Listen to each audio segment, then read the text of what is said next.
Good morning बच्चों। मैं doctor Lakshmi Tiwari, Hindi विभाग, इंटर प्रभाग, मरवारी कॉलेज, रांची। बच्चों, मैंने पिछले क्लासेस में आप लोगों को फीचर लेखन बताई थी, जो कि एक सृजनात्मक लेख है। इसका मैंने कुछ आप लोगों के सामने एग्जाम्पल प्रस्तुत की थी, उदाहरण बताई थी। ऐसे तो बच्चे फीचर किसी भी विषय पर लिखा जा सकता है। तो जैसा हमारा एग्जामिनेशन में या जैसा हमारा टॉपिक दिया हुआ रहेगा, जिस विषय से संबंधित हो, या तो खेल से हो या शिक्षा से हो या राजनीति से हो, जिस पर भी हो, तो उस पर फीचर लेख लिखा जा सकता है। तो हम आप लोगों को उस दिन बताए थे एग्जाम्पल गुम होता बचपन। तो इसको ध्यान से सुनेंगे और इस पर विचार करेंगे कि इसमें क्या क्या है। बच्चों, गुम होता बचपन यानी बचपन खत्म हो गया, ऐसा कहने से नहीं। उस पर ध्यान देने की बात यह है कि जैसा हम फीचर का परिभाषा, जैसा कि फीचर के बारे में आप लोगों को मैंने पहले बताई हूँ, वो इसमें है या नहीं, तो फिर आगे जो भी एग्जाम्पल हम लोगों के सामने मिलेगा तो उस पर हम लोग आराम से फीचर लिख सकते हैं। तो एग्जाम्पल बताते हैं, उसके बाद फिर मैं आप लोगों को बताऊंगी कि इसको लिखने का नियम क्या है, इसको कैसे लिखा जा सकता है। तो हमारा एग्जाम्पल है गुम होता बचपन। तो बच्चे आप लोग सुने, नन्हा सा बच्चा, जैसा कि हमारा शीर्षक है। तो नन्हा सा बच्चा, उसका पीठ पर बड़ा सा बस्ता, आंखों पर चश्मा, हाथों में बोतल, स्कूल से ट्यूशन, ट्यूशन से घर, घर में फिर होमवर्क का तनाव, मम्मी की डांट, मैडम की चींची, बेचारा बचपन जाए तो कहाँ जाए। तो बच्चों, ये सुन के कुछ मनोरंजक लगा? हमको पूरा ही विश्वास है कि जरूरी ये आप लोगों के मन में आ रहा होगा कि और आगे अब क्या सुनेंगे।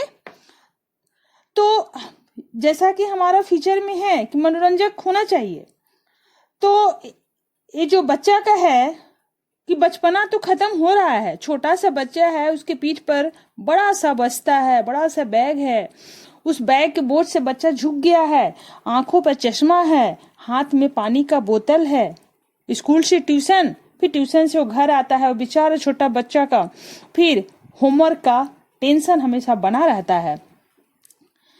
इसे देखकर बड़े बड़े तनावग्रस्त लोग भी सिहर जाते हैं। वे चाहकर भी यह कह नहीं पाते, काश हम बच्चे हो जाएं। बच्चों में बचपन है कहाँ।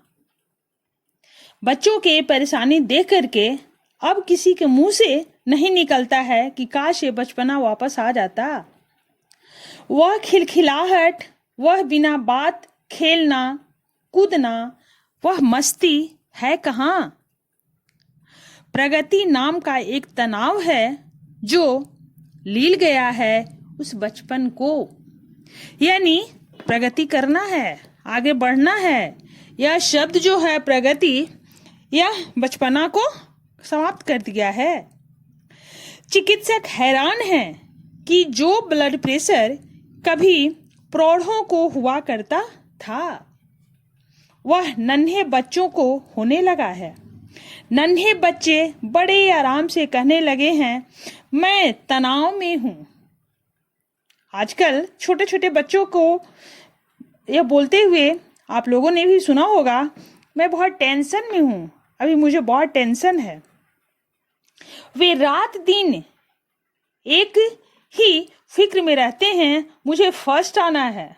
इसके लिए वे न ठीक से खाते हैं, न सोते हैं, न जीते हैं, न मामा का घर, न मौसी का प्यार, न छुट्टियों में मौज मस्ती, और न ही त्योहार का हुड़दंग मचाते हैं।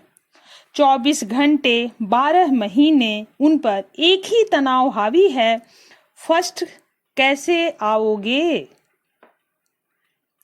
दुनिया की मुट्ठी में कैसे करोगे, यह कान में आवाज गूंजते रहता है। मनोवैज्ञानिक इस बात पर एकमत हैं कि बचपन की सबसे अधिक कसूरवार हैं माता पिता। वे अपने अधूरे सपनों का बच्चे के जरिए पूरा करना चाहते हैं, इसलिए शुरू से ही बच्चों के पीठ पर ऐसे हाथ फेरते हैं जैसे वे ऐसा कुश की घोड़े हो। आज ऐसे बच्चों की संख्या लाखों में होने लगी है जो 90% से अधिक अंक पाते हैं। कई बच्चे 8वीं पास करते करते 11वीं की ट्यूशन पढ़ रहे होते हैं। यानी माता पिता के मन में हमेशा यह बना रहता है कि बच्चा कैसे आगे पढ़े, सबसे पहले फर्स्ट आए, मेरा बच्चा आगे रहे, लाखों में एक रहे। ये सपना उस बच्चों पर बोझ देते हैं और बच्चे तनाव में रहने लगते हैं। ऐसी तेज गति चलती रही तो पता नहीं आगे से बच्चे सतमास होने लगे और यह सारी सभ्यता लूंज पूंज, बीमार और लंगड़ी हो जाए। मनोवैज्ञानिक का ऐसा कहना है कि अगर यही रफ्तार चलती रही तो पता नहीं बच्चे सतमास होने लगेंगे। कहने का तात्पर्य यह है कि मनोवैज्ञानिकों के अनुसार कि जो बच्चे 9 महीने में जो बच्चे माँ के गर्भ से जन्म लेते हैं, उनकी जो शारीरिक मानसिक जो विकास होती है वो पूर्ण रूप से होती है। और जो बच्चे 7वें महीना में जन्म लेते हैं उनकी विकास थोड़ी धीरे होती है, कम रहती है।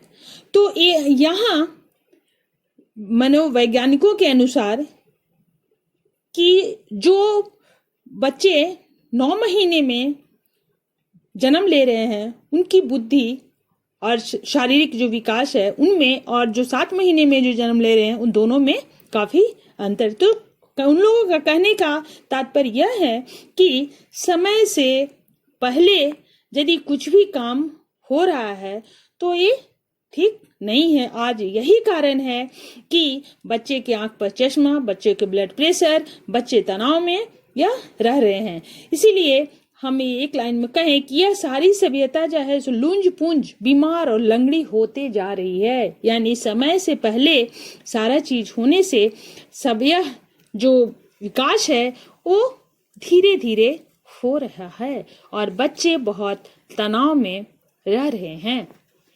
तो एक छोटा सा एग्जाम्पल है। तो बच्चे इसमें आप लोगों के समझ में जरूर आया होगा कि इसका उद्देश्य क्या है। अभी जो लास्ट लाइन हम बोले कि ऐसी ही तेज गति अगर चलती रहे तो पता नहीं आगे से बच्चे सतमास होने लगे और यह सारी सभ्यता लूंज पूंज, बीमार और लंगड़ी हो जाए, ऐसा अंदेशा है। अब हम लोग देखेंगे कि फीचर कैसे लिखा जाता है। फीचर को जब हम लोग लिखते हैं तो उसमें क्या क्या होना चाहिए, क्या तरीका है लिखने का, क्या नियम है तरीका का, कैसे हम लोग लिखेंगे, किस किस बात का ध्यान रखेंगे।